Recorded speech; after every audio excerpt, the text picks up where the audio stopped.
Bago pa man ang kalamidad, inihanda na ng Department of Social Welfare and Development ang iba't ibang tulong para sa mga apektado ng bagyo at habagat.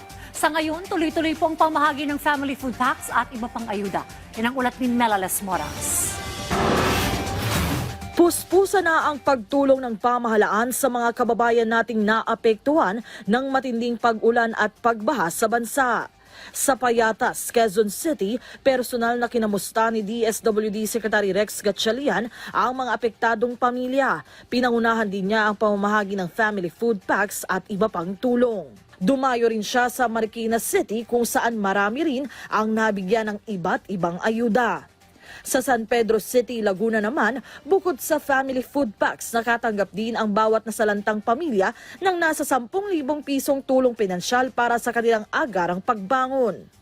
Sa San Enrique, Negros Occidental naman, namahagi na rin ang DSWD Negros Island Region Field Office ng nasa 1,000 kahon ng family food packs para sa mga biktima ng kalamidad.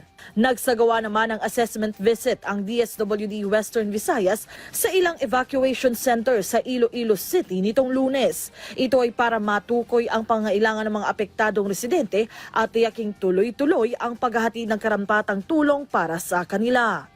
Sa San Narciso, Zambales naman, namahagi na rin ang DSWD Central Luzon Field Office ng mga family food packs sa abot 280 mangingisda na naapektuhan ng kalamidad.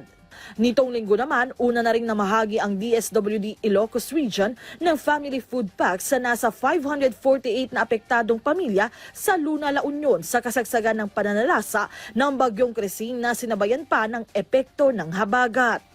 Ayon kay DSWD Secretary Rex Gatchalian, bago pa man tumama ang bagyo, nasa 3.1 million family food packs na ang nakaimbak sa humigit kumulang 1,000 nilang warehouse sa buong bansa na tanda ng kanilang kahandaan sa sakuna. Ito ay bilang pagsunod na rin sa direktiba ni Pangulong Ferdinand R. Marcos Jr. sa kanilang kagawaran na dapat ay palagi silang nakahanda, may bagyo man o wala. Melales Moras para sa Pambansang TV sa Bagong Pilipinas.